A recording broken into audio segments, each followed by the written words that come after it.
Hello mga kanais! Tingnan niyo yung aking Lazada account. Yung aking fast cash credit ay activated na. Ayan.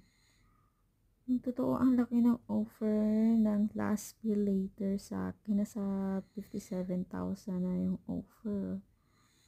Pero dito sa fast cash credit, so hindi ko pa ito nasubukan.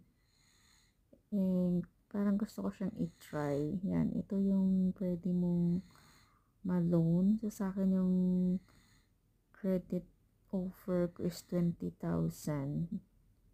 Yan, meron siyang 3 months, 6 months, 9 months, saka 12 months.